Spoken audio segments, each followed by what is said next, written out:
last class, what we're studying? We're studying about retailing. What is the meaning of retailing? Who are retailers, and what are the various functions of retailing? ठीक है? So who is going to tell me about that? Who are retailers? Retailers कौन होते हैं? The retailers are those who is basically directly interact with the customers and they are selling goods and services to customers or consumers. ठीक है? So we all knows about the supply chain management. The retailer is one who is interacting with the customer. Manufacturing are making the products, but they are not basically interacting with the customer.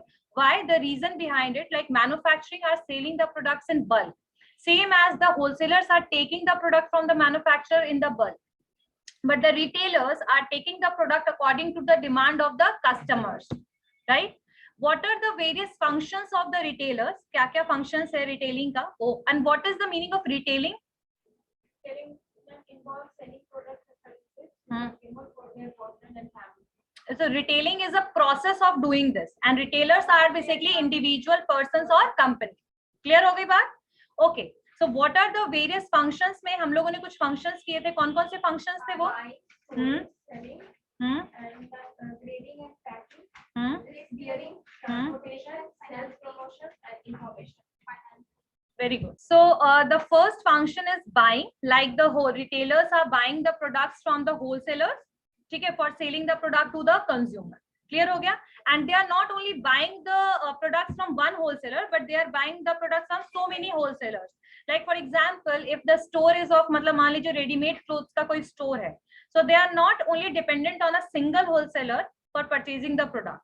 And even some retailers, जो big retailers होते हैं, like Big Bazaar हो गया, आपका विशाल mega mart हो गया, ठीक है, Reliance Mart, there are so many basically एक ले मार्श, बहुत सारे डिपार्टमेंटल स्टोर्स बड़े बड़े और रिटेलर जो स्टोर्स होते हैं, super markets, hyper markets, they are directly purchasing the product from the manufacturer even, ठीक है, but they are not dependent on the single wholesaler or manufacturer. They are purchasing varieties from the so many wholesalers. Clear हो गई बात ये वाला buying वाला? The second point is storage. See, the retailers are not storing the product like the manufacturer and wholesaler. They have little storage space even. Clear है ना? So they are retailers जो है, they are maintain मतलब ready-made stock उनके पास होता है, ज्यादा extreme stock नहीं होगा, जो भी stock होगा उसको वो demonstrate भी even कर देंगे. Demonstrate मतलब कि they are basically showing it in their shop or retail store. Clear हो गई बात, समझ में आया? The next one is selling. So the retailer sells the goods in the small quantities. Selling से लिखवाया था मैंने, चलिए selling से लिखते हैं हम लोग. जो third function है retailing का वो लिखते हैं. उसके बाद we are going to complete the today's Big Bazaar भी complete कर लेंगे हम लोग, ठीक है. और Big Bazaar का क्यों रीजन था, क्यों वो डाउनफॉल हो गया, पूरा फ्यूचर ग्रुप कैसे डूब गया और कैसे उसको रिलायंस ने एक्वायर किया, तो उसकी थोड़ी सी स्टोरी भी पढ़ेंगे आज, ठीक है.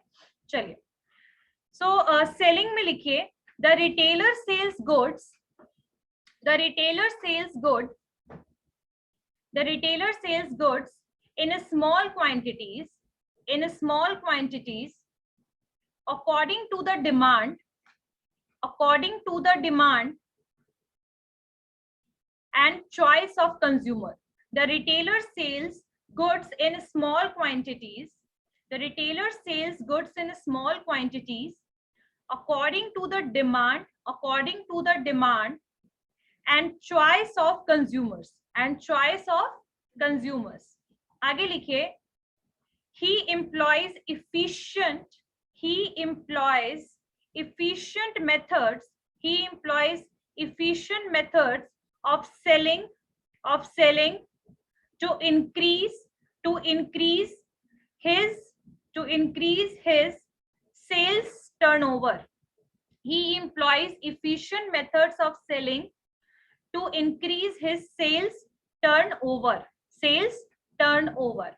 अच्छा, एक चीज आप सोचिए, कभी भी कोई भी रिटेल स्टोर है, ठीक है, मान लीजिए कि अभी भी आप कहीं भी ऐसे जा रहे हैं और आप देख रहे हो कि रिटेल स्टोर में मैनिक्विन ने एक क्लोथ पहन रखा है और काफी दिनों से सेम ही क्लोथ पहन रखा है उसने. So what kind of thinking you have eight that time in your mind? क्या थिंकिंग होगा आपका उस समय? बेसिकली थिंकिंग आपका ये होगा कि ये जो क्लोथ है अभी तक सेल नहीं हुआ है, और क्लोथ जब सेल नहीं हुआ है इट मींस कि इनके यहाँ पर ज्यादा सेलिंग नहीं है. तो कहीं ना कहीं आप ये चीज मान के चलिए कि जो रिटेलर्स होते हैं, दे नेवर वांट कि उनका स्टॉक काफी दिन तक रिटेन रहे.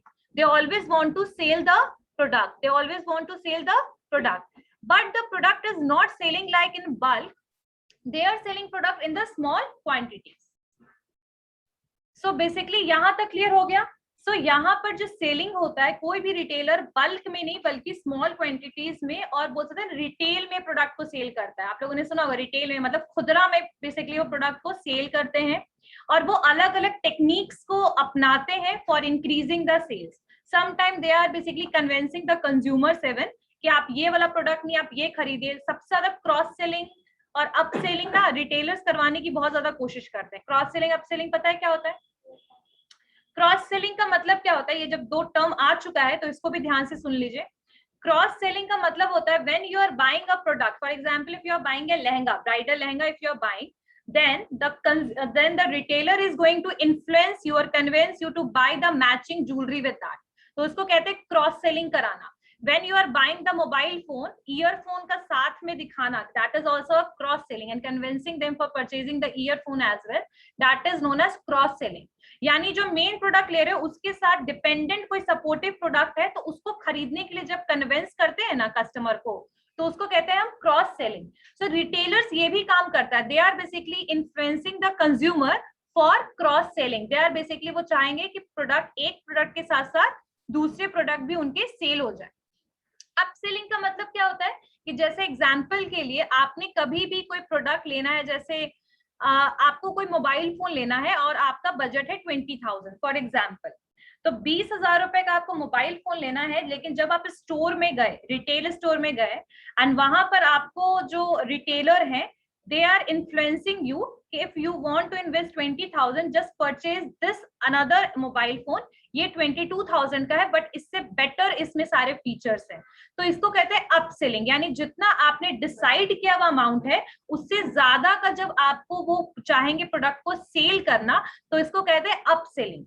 अब डाउन सेलिंग भी एक टर्म आता है. डाउन सेलिंग क्या होता है इसको ध्यान से सुनना, कि जब आपने 20,000 रुपए का मोबाइल फोन लेना था लेकिन आप वहां गए रिटेल स्टोर में, आप स्टिल डायलेमा वाले सिचुएशन में हो, यानी you are still in confuse, you are still confused, right. In that case आपको जो रिटेलर होगा वो सोचेगा आप तो बिना कुछ खरीदे चले जाओगे, तो they are going to convince you कि आप कम से कम 20,000 नहीं तो 10,000 का मोबाइल तो लेकर ही जाओ. तो उसको कहते हैं down selling.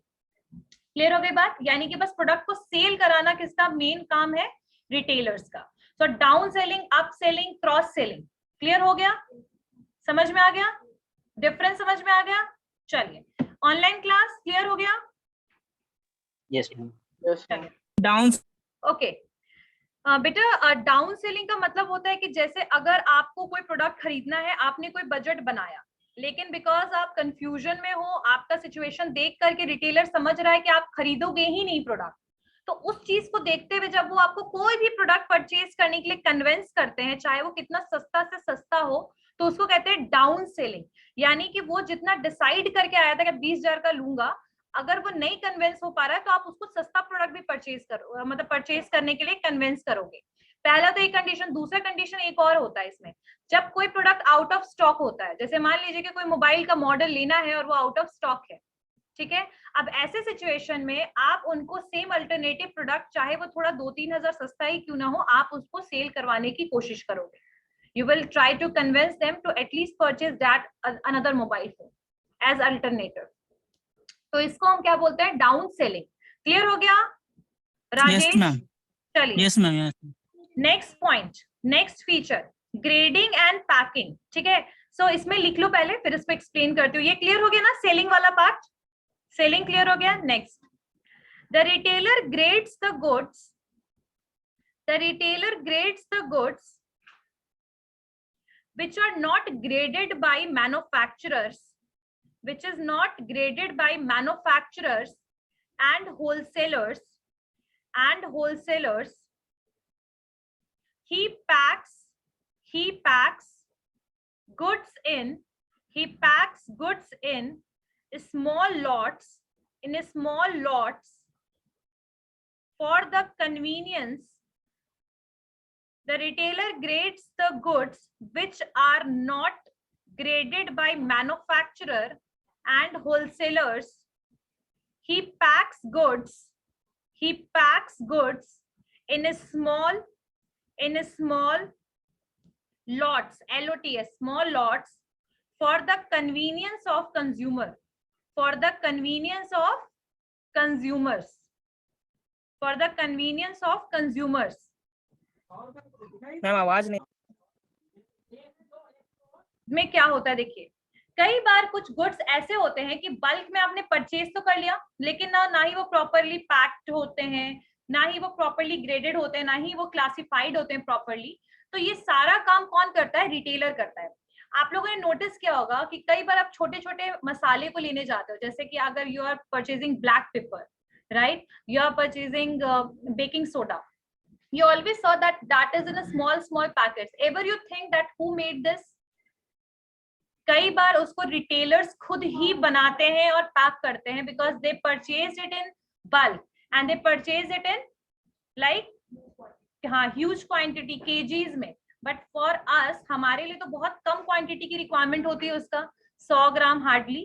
So for that, what they are doing for convenience of consumer, they are grading and packing the product as well, right? So they are doing, why they are doing so? Because they know कि consumer कोई भी kg में ये सारे products को purchase नहीं करेगा, and they have to sell it to so many customers.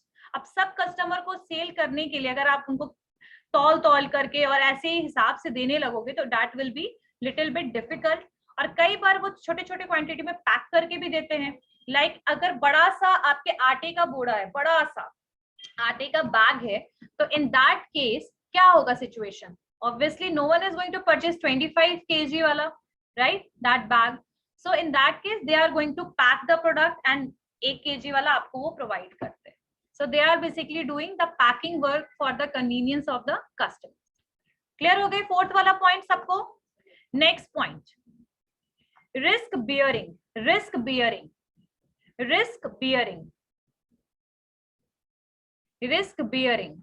What is the meaning of risk bearing? It means risk को लेना, bear करना। अब example में बताती हूँ। Once I went to one store and I asked that कि एक मतलब काजू कतली वाली स्टोरी है, तो मैं गई, मैंने पूछा कि ये आपके पास जो, because they have stock of products, not as such like wholesalers and manufacturer, but still they have some quantities, and अगर वो सेल नहीं होता है तो उस केस में क्या हो रहा है, आपके पास स्टॉक है और आपका वो लॉस हो रहा है। और जो पेरिशेबल आइटम्स नहीं है, जो नॉन पेरिशेबल है, जिसको आप स्टॉक को ज्यादा दिन तक स्टोर नहीं कर सकते, वो क्या हो सकता है? स्पॉइल हो सकता है, ठीक है। So anyhow the retailers are bearing the risk because they are containing stocks. क्या उनके पास रहता है? स्टॉक रहता है। क्लियर हो गई बात? मंथ या 6 मंथ की है, केक का पैकेट है, 3 मंथ की मैन्युफैक्चरिंग है, अगर वो स्पॉइल हो गया तो वो 3 महीने में आपका बिका नहीं, तो कहीं ना कहीं वो आपका लॉस हो गया ना। रिस्क बियरिंग में राइट, रिस्क बियरिंग में लिखो, a retailer always keep stock of goods in anticipation of demand. Keep stock of goods in anticipation of demand. He bears the risk of loss. He bears the risk of loss due to fire, theft, spoilage,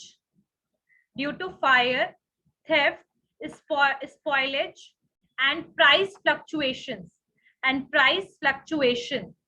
What does it mean? इसका मतलब ये हुआ कि आपके जो retailers होते हैं वो एंटिसिपेट करते हैं आगे चल करके कितना मेरा प्रोडक्ट सेल हो सकता है, ये वाली चीज उनके दिमाग में होती है, और वो प्रोडक्ट को परचेज कर लेते हैं होलसेलर से। लेकिन आगे चल के वो हो सकता है प्रोडक्ट सेल ही ना हो, तो ओवर इन्वेंट्री का भी केस हो गया, यानी कि उनके पास बहुत ज्यादा इन्वेंट्री हो गया, स्पॉइल हो सकता है प्रोडक्ट, या फिर उनका अगर शॉप में कल को कभी फायर हुआ या कोई नेचुरल डिजास्टर हुआ, उससे भी लॉस है, ठीक है।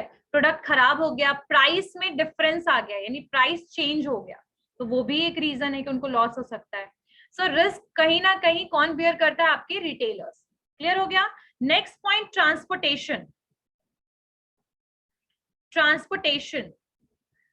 ट्रांसपोर्टेशन, ट्रांसपोर्टेशन में लिखिए retailer often carry goods from, retailers often carry goods from wholesalers and manufacturers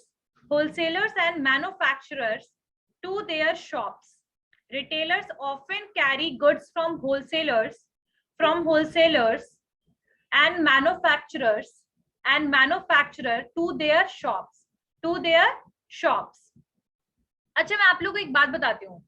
आप लोगों में से बहुत लोग जब जाते होंगे कोई रिटेल स्टोर में, यानी आसपास के मॉम एंड पॉप शॉप्स या ट्रेडिशनल शॉप में, तो आप लोग एक चीज नोटिस करते होंगे. क्या नोटिस करते होंगे? कि वहां पर एक पर्सन आता है and they are basically making one list of that. So in so many situation, like अभी का सिचुएशन ये है कि the wholesalers are giving this option to the retailer that they have to give the order and they will receive that order after few days. So transportation के situation, बहुत सारे transportation के case में बहुत कम ही involve होते हैं ऐसे retailers. ज्यादातर जो ट्रांसपोर्टेशन होता है वो होलसेलर की तरफ से ही होता है.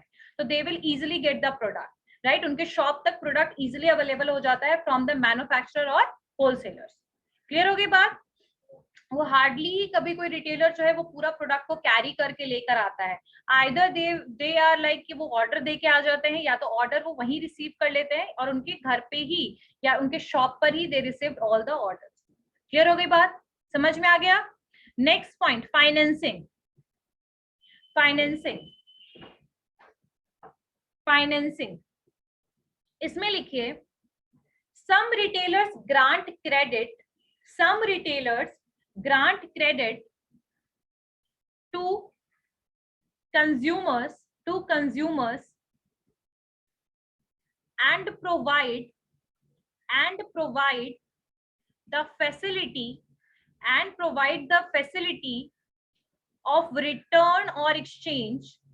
Some retailers grant credit to consumers and provide the facility of return or exchange of goods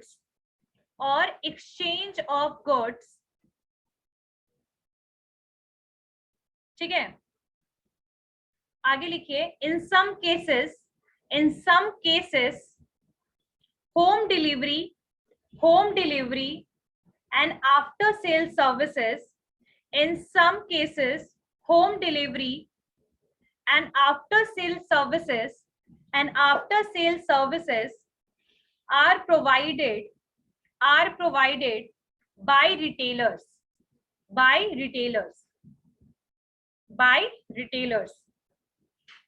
हो गया सबका? एवरीवन? चलिए इसको मैं समझाती हूँ. बहुत सारे ऐसे रिटेलर्स होते हैं जो कंज्यूमर्स को उधार पर सामान देते हैं. क्या देते हैं? उधार पर सामान देते हैं. क्रेडिट फैसिलिटी प्रोवाइड करते हैं. क्रेडिट फैसिलिटी में like if the person is purchasing the goods of ₹2000, तो 2000 रुपए उसको एट द टाइम देने की जरूरत नहीं. After some time they have to pay that amount to the retailers. Even retailers are also purchasing the products from the wholesaler और manufacturer on credit. ठीक है. क्रेडिट का मतलब होता है उधार पे, और ये सबसे ज्यादा पता है कहाँ होता है ये चीज? ये सबसे ज्यादा रूरल एरियाज में होता है, क्योंकि majority of the peoples are daily wagers. बहुत सारे डेली वेजर्स होते हैं, सीजनल एम्प्लॉयड होते हैं, मतलब सीजनल एम्प्लॉयड होंगे, आधे टाइम उनके पास जॉब नहीं होता है. सो दे आर मेंटेनिंग, खाता बनवा लेते हैं वो. ठीक है. And they are purchasing the product on credit. So यहाँ पर यही चीज कहने का मतलब यही है कि कुछ रिटेलर्स उधार की फैसिलिटी भी देते हैं, एक्सचेंज करने का भी ऑफर देते हैं. एक्सचेंज कर सकते हैं आप गुड्स को, सर्विसेज को. You can exchange even goods को, not services cannot be exchanged. Goods can be exchanged. ठीक है. अगर कुछ प्रॉब्लम हुआ तो आप एक्सचेंज भी कर सकते हो. तो these all comes under the financing. Even they are also providing the after sale service, home delivery. जैसे बिग बाजार में होम डिलीवरी सिस्टम अब शुरू हो गया है. ठीक है. और Amazon वगैरह तो खैर पहले से ई-कॉमर्स है, तो they are already providing this facility, home delivery वाला. So financing क्या है? क्लियर हो गया सबको? That they are basically providing, they are purchasing the product on credit as well, and they are providing the product to the consumer on credit. Clear हो गया? समझ में आ गया? Next point, sales promotion. See, sales promotion सबको पता है, like we are getting the offers, discounts वगैरह मिलना, ये सारा these are the part of the promotional tool, है ना. सो जो रिटेलर्स होते हैं they are also engaged in the sales promotion और advertisement, but the way is little bit different. How? जैसे कंपनी वाले टेलीविजन पे, न्यूज़पेपर वगैरह पे, सोशल मीडिया पे एडवर्टीजमेंट कराते हैं, बट वो क्या करते हैं, एडवर्टीजमेंट अपने शॉप पर करेंगे, और शॉप पर वो क्या करते हैं, प्रोडक्ट को डिस्प्ले कर देंगे. जितने भी मैनीक्वींस हो गए, डमीज हो गया, these all are the part of the advertisement. लेकिन इन शॉप एडवर्टीजमेंट है, वो कौन सा एडवर्टीजमेंट है, इन शॉप एडवर्टीजमेंट. शॉप के अंदर में ही दे आर बेसिकली एडवर्टाइजिंग. जैसे हम कभी रास्ते में जा रहे हैं, हमें बहुत अच्छे अच्छे ड्रेसेस दिख रहे हैं, बोरिंग रोड में दिखते होंगे आप लोगों को, है ना. So we are basically watching that, और हमारे दिमाग में आता है wow it's very beautiful. And some people are so much impulsive, and कुछ लोग इतने इम्पल्स होते हैं कि वो तुरंत से खरीद भी लेते हैं, right. So that is also the part of the advertisement, and the retailers are also involved in this activity. तो sales promotion में लिखिए a retailer displays goods, और कुछ कंपनीज की तरफ से भी ये सुविधा मिलती है, आप लोग को पता होगा. This facility is also provided by the company, कि कंपनी के लोग आपके शॉप में आएंगे और वो एक रैक को प्रॉपर्ली डिजाइन कर देते हैं और उस प्रोडक्ट को डेमोन्स्ट्रेट और डिस्प्ले करते हैं. So that is also the part of the advertisement. Clear हो गई बात? चलिए लिखिए. A retailer displays goods. A retailers display goods. अच्छा, ऑनलाइन क्लास बेटा सबको समझ में आ रहा है? एवरीवन क्लियर हो रहा है? Yes, ma'am. चलिए. Yes, ma'am. See, a retailer displays goods. A retailer displays goods. He carries out. He carries out. Retailer displays goods. आगे. He carries out publicity through shop decoration.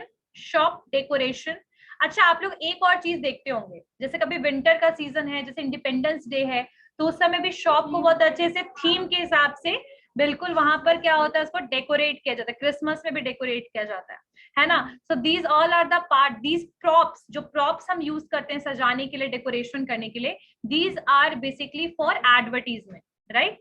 चलिए लिखिए. He carries out publicity through shop decoration.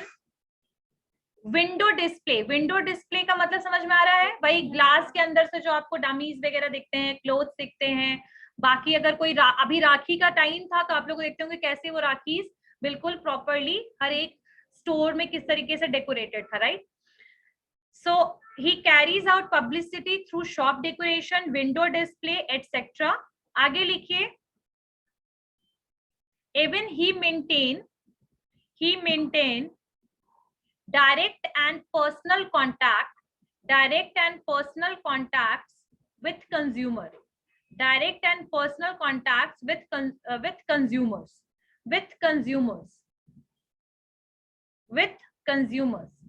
He persuades consumers to buy goods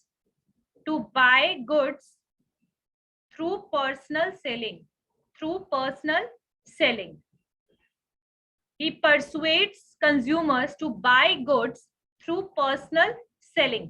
इसका मतलब क्या हुआ कि जो goods वगैरह जो भी है उसको परचेज करने के लिए कंज्यूमर को इन्फ्लुएंस भी करते हैं रिटेलर, अपने शॉप को डेकोरेट करके, प्रॉप्स को यूज करके, मैनीक्वींस को यूज करके, डेमोन्स्ट्रेशन को यूज करके, they are also influencing the consumer to purchase the product.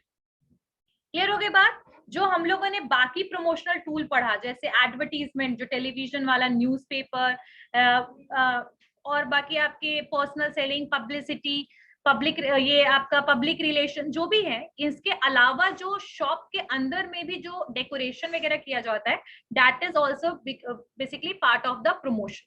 Clear हो गई बात? तो retailers are involve in that as well. समझ में आया? Next one is information. अब इंफॉर्मेशन का देखो, सबसे अच्छा जो बोल सकते हैं ना, आपका लिंक जो है कंज्यूमर और मैन्युफैक्चरर के बीच में कौन है? रिटेलर. बिकॉज रिटेलर को पता लग जाएगा कि अभी कंज्यूमर कौन से प्रोडक्ट का डिमांड कर रहा है, राइट. सो इंफॉर्मेशन को गैदर अगर करना है मैन्युफैक्चरर को about the anticipation of demand या about the sales, if they want to do sales forecasting, in that case they can easily able to gather the information from the retailers, and even retailers can inform them easily that this product is demanded in the market. Clear हो गई बात. तो information is related with the knowledge about the consumers demand. Clear हो गया. चलिए लिखिए इसमें. retailers provide knowledge to consumers sorry, retailers provides knowledge to consumers. अब दोनों उल्टा भी होता है, दोनों चीज होगा. कंज्यूमर को भी नॉलेज देगा रिटेलर कि ये नया प्रोडक्ट अभी मार्केट में आया है, और रिटेलर को कंज्यूमर भी बताएगा कि ये प्रोडक्ट हमें चाहिए. So that can be in the exchange, बोल सकते हैं ना कि नया प्रोडक्ट लेकर आए. जैसे कि मैंने बताया था कि बीटेड कॉफी वाला कंसेप्ट बताया होगा आप लोगों को, कि जैसे मैं गई तो आई आस्क्ड फॉर कॉफी, तो दे सेड दैट मैम ये नया वाला प्लीज ट्राई दिस, है ना. So this information how I got by retailer, right. So लिखिए, the retailers provide knowledge to consumers about new products,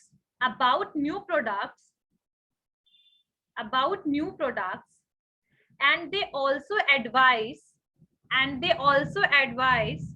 and guide consumers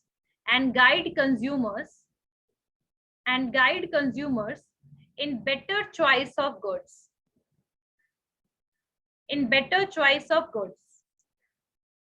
ठीक है, आगे लिखिए.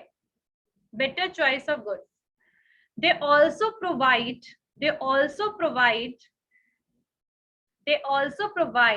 market information to wholesalers and manufacturers. इसका मतलब क्या हुआ कि बेसिकली रिटेलर जो है वो कंज्यूमर को भी इंफॉर्मेशन देगा. किसके बारे में? कंज्यूमर को इंफॉर्मेशन किसके बारे में देगा? न्यू प्रोडक्ट्स के बारे में. ठीक है, कि नया कुछ प्रोडक्ट आया है, आप ये ट्राई कर सकते हैं, आप कन्विंस कर सकते हो. साथ साथ में मार्केट इंफॉर्मेशन, कंज्यूमर डिमांड का इंफॉर्मेशन, लेटेस्ट ट्रेंड का इंफॉर्मेशन किसको दे सकते हैं? वो होलसेलर्स को और मैन्युफैक्चरर्स को. So basically they are here for providing the information to consumer, manufacturer and wholesaler. Clear हो गई बात. So these all are the functions of retailing. Now we just need to move towards big bazaar. चलिए big Bazaar की तरफ move करते हैं. किसी को कोई डाउट है? So the big bazaar was started in which year, Akanksha? In which place? Kolkata. So in 2001 the big bazaar was started, and this concept was basically taken by Walmart. ये Walmart के द्वारा concept को लिया गया था. And who started this big bazaar? Kishore Biyani, right? He is a CEO. Biyani, B-I-Y-A-N-I, Biyani. He is CEO of Future Retail Group. Now that was acquired by Reliance in 2020. August 2020 it was acquired by Reliance. And big bazaar के ये Future Group का part था. और इसके अलावा और कौन कौन से थे? Brand factory, central mall.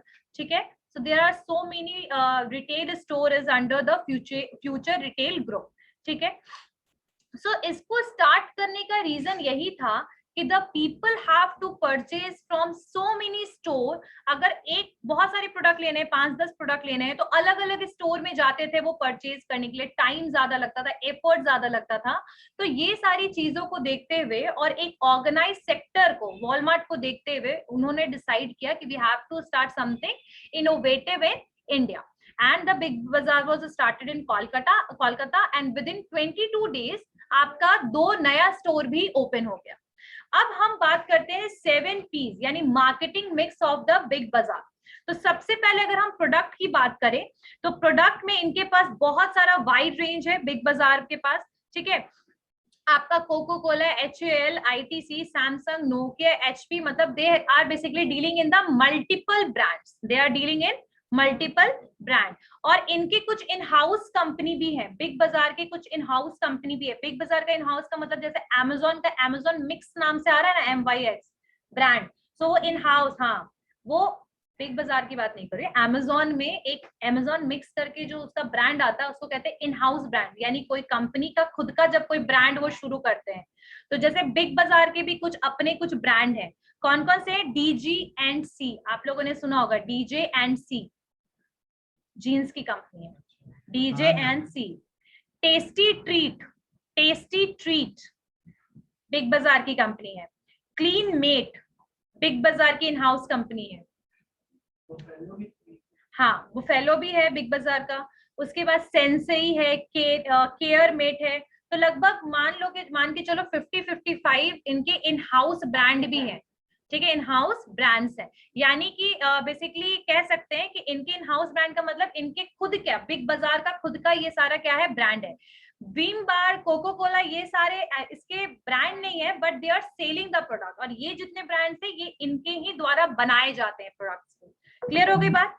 Next आगे चलते हैं, बिग बाजार की बात अब हम करते हैं कि इसके ये तो बहुत सारे ब्रांड्स हो गए, मल्टीपल प्रोडक्ट्स के साथ डील करता है, प्रोडक्ट डाइवर्सिफिकेशन बहुत हाई है, इवन वेजिटेबल से लेकर एपरल से लेकर electronic items, luggage, everything you will get under a single roof, right? The next one is basically आपका प्राइसिंग। प्राइसिंग की बात करें तो बिग बाजार जो है वो कम मार्जिन में प्रोडक्ट को सेल करता था, और साथ साथ में they always use a value pricing method. Value pricing method का मतलब क्या हुआ आपका? EDLP, everyday low pricing. इस तरीके का वो टेक्निक लेकर चला कौन? बिग बाजार। बिग बाजार जो है प्रॉमिस करता था कंज्यूमर को to provide the lowest available price without coupon, clipping, waiting for discount, promotion. इन सब के अलावा भी they are providing the cheapest product in the low price. Low price में क्या प्रोवाइड करता था? प्रोडक्ट प्रोवाइड करता था।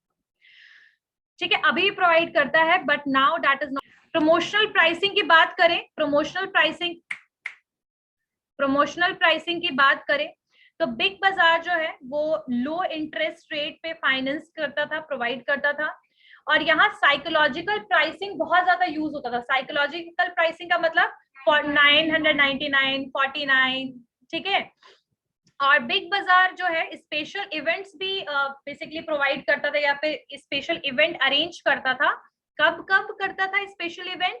ऑन दिवाली पे करता था, फिर दुर्गा पूजा पे, ये सब चीज पे they are also providing the special discount और स्पेशल इवेंट। इवन दिवाली पे अब जब जाओगे तो you will see that the whole shop is decorated and so many employees were there, because why? Because selling of बहुत ज्यादा इंक्रीज होता है ना सेल उस समय प्रोडक्ट का, that's why. Next one is differentiated pricing. यानी डिफरेंशिएटेड प्राइसिंग का मतलब है कि कुछ प्रोडक्ट का प्राइस इनके पास डिफरेंशिएटेड भी रहता था, यानी पीक टाइम पे उसका कॉस्ट काफी हाई रहता था बिकॉज डिमांड बहुत हाई है। जब लो टाइम या फिर लो डिमांड था तो उस समय प्राइस लो रखते थे। सो द डिफरेंशिएटेड प्राइसिंग मतलब बोल सकते हैं ना, पीक आवर्स के टाइम पे या फिर वैसे डेज में जब आपका प्रोडक्ट ज्यादा सेल होता था तो प्राइस हाई रहता था। जब डिमांड कम है तो उस समय प्राइस लो। इवन वो क्लोथ्स के साथ भी करते थे, जैसे कि वुलन क्लोथ्स वगैरह देखना, उस समय काफी एक्सपेंसिव रहता था, और विंटर खत्म होने के टाइम पे they provided it in on discount. ठीक है, उसके अलावा they are also providing the bundling. Bundling का मतलब क्या होता है कि वो कॉम्बो पैक्स हर चीज का प्रोवाइड करते हैं। जैसे कि आप देखना कि हाँ, कॉम्बो पैक्स या ऑफर वाले, एक के साथ एक फ्री, फैमिली पैक्स आपको बहुत इजीली मिल जाएंगे वहां पर। 25 kg वाले आपको आटे का packet, you will easily get it, not in the small retail shop but in that store you will easily able to get, है ना। कौन से स्टोर में? आपके बिग बाजार में आपको मिल जाएगा इजिली। ठीक है, तो बल्क वाले, फैमिली पैक्स वाले पैकेट्स भी वहां पर, और लो फैमिली पैकेट्स वाले जो होंगे वो क्या होते हैं? वो आपके लो कॉस्ट होंगे कंपैरेटिवली टू एक एक पैकेट जो आप परचेज करोगे, उससे वो बेटर और सस्ते होंगे। क्लियर हो गया? Next, place. बिग बाजार जो है वो लगभग हर जगह पे ही इंडिया में प्रेजेंट है, लगभग हर एरिया में प्रेजेंट है, और 34 बड़े बड़े सिटीज में है, टाउन्स में भी है, लगभग 116 स्टोर के अराउंड उनके टाउन्स में भी है। तो टोटल उनकी लगभग 200 के अराउंड स्टोर्स प्रेजेंट है ऑल ओवर इंडिया में। क्लियर हो गई बात? और 11 मेट्रो सिटीज में है। चलिए, और ज्यादातर ये स्टोर कहाँ पर है? जहाँ हाई ट्रैफिक एरियाज जहां पर मार्केट एरिया होगा या ज्यादा क्राउडेड एरियाज है। ठीक है, नेक्स्ट वन इज इवन जो किशोर बियानी थे ना, वो 350 करोड़ का एक्सपेंशन मतलब और पैसा लगा रहे थे एक्सपेंशन के लिए, but unfortunately because of covid that big bazaar basically that declined at that time. चलिए नेक्स्ट देखते हैं हम. इनके कुछ प्रमोशनल स्कीम भी हैं. अब इन प्रमोशन की बात करें तो इनके कुछ प्रमोशनल स्कीम्स भी हैं. कौन कौन से प्रमोशनल स्कीम्स हैं? साल का सबसे सस्ते 3 दिन, सुना होगा आपने, साल के सबसे सस्ते 3 दिन. हफ्ते के सबसे सस्ते दिन वेडनेसडे बाजार. फिर exchange offer, junk swap offer, ठीक है, यानी कि आप ना कुकर वगैरह के एक्सचेंज करने का भी ऑफर आया था बीच में. हाँ, न्यूज़पेपर भी आया था. हाँ, न्यूज़पेपर सोल्ड करके क्लोथ्स के लिए भी था, क्लोथ्स के ऊपर भी था. उसके बाद फ्यूचर कार्ड, मतलब आपको फ्यूचर कार्ड मिलता था, 3% डिस्काउंट मिलता था. ठीक है, मतलब आप you will get that card after purchasing. हाँ, कुछ परचेज करने का तो आपको कार्ड मिलता था और उस कार्ड से जब भी आप खरीदोगे 3% एक्स्ट्रा डिस्काउंट. फिर शक्ति कार्ड भी मिलता था. उसके अलावा एडवर्टीजमेंट ये कहाँ कहाँ करते थे? आपके टेलीविजन पे, टीवी पे और प्रिंट मीडिया में सबसे ज्यादा न्यूज़पेपर. हाँ, उसके अलावा इन्होंने ब्रांड बोल सकते हैं एंडोर्समेंट के लिए उन्होंने कुछ सेलिब्रिटीज को भी यूज किया, जैसे MS धोनी को यूज किया, आसिन को यूज किया इन्होंने, मतलब ठीक है. तो इन्होंने ब्रांड एंडोर्समेंट भी करवाया, किससे? MS धोनी से और Asin. They both are celebrities, right. So हाँ, और उसके अलावा ये, हाँ, तो इनका ये तरीका था किस चीज का? प्रमोशन करने का. Like they use some statements, यानी कि उन्होंने ब्रांड के लिए, मतलब अपने बिग बाजार को ब्रांड के लिए एडवर्टीजमेंट के लिए कुछ स्टेटमेंट्स को यूज किया, और साथ साथ में एंडोर्समेंट के लिए they use the celebrity as well, यानी सेलिब्रिटी से भी उन्होंने एडवर्टीजमेंट करवाया. ठीक है.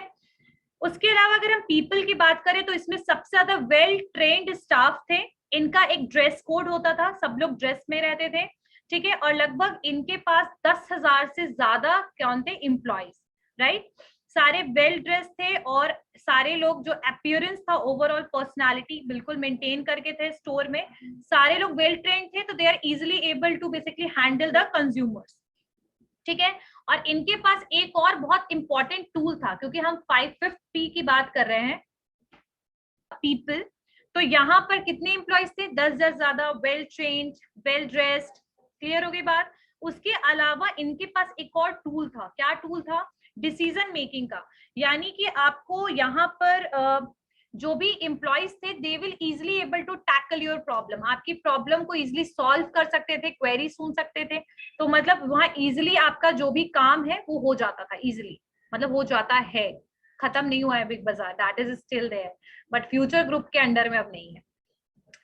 तो और यहाँ पर बैगेज सिस्टम को मेंटेन करने के लिए भी कुछ ह्यूमन जो थे, लोगों की एम्प्लॉइज की जरूरत थी, तो कुछ वहाँ बैगेज वगैरह बाहर मेंटेन करने के लिए.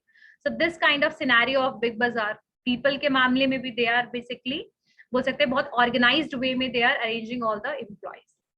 प्रोसेस की बात करें तो एक नॉर्मल प्रोसेस था बिग बाजार का. You have to enter, you have to purchase the product, लेकिन आपको खुद से सिलेक्ट करना है. After selecting the product you have to put it in your cart वगैरह, जो भी आपके पास ट्रॉली पे आप रखिए, एंड देन फिर आप उसको बिलिंग कराइए, बिल लीजिए, बाहर चेक करवाइए, एंड देन यू कैन, बाहर आप जा सकते हैं. हाँ, अब तो होम डिलीवरी भी they are also providing that. Physical evidence की अगर हम बात करें तो आप, फिजिकल एविडेंस क्या होता है? Like whatever which is supporting your brand. जैसे बिग बाजार के जो पर्सन जो पहने वहां पर फ्यूचर ग्रुप का पहना हुआ है उन्होंने dress, that is also known as physical evidence. Trolley जो लेके जा रहे हैं उसमें बिग बाजार लिखा है, that is of physical evidence. Shop के बाहर बड़ा सा बिल बोर्ड है, that is a physical evidence. जो बिल ले रहे हैं उसमें फिजिकल, वो भी फिजिकल एविडेंस, बिकॉज बिग बाजार इज रिटन ऑन दैट. सो यहाँ पर बिग बाजार जो है उनके पास एप्रोप्रिएट प्रॉपर रैक्स थे, ट्रॉलीज हैं, और उसमें उन्होंने प्रॉपरली मतलब नाम, ब्रांड का नाम कर रखा है, लेबलिंग कर रखा है. ड्रेस में जो वहाँ के लोग हैं, they are also wearing the clothes of Big Bazaar. ठीक है, सब बोर्ड्स, रिटन डिस्प्लेज हैं वहां पर. लोकेशन आइडेंटिफाई करने के लिए आपका बड़ा सा बिल बोर्ड है. So in short we can say like the physical evidence भी उनका बेटर है. So all these are 7 P's ऑफ Big Bazaar. ठीक है, so in the next class we are going, anyone have any doubt? Okay, see you all in the next class on Monday.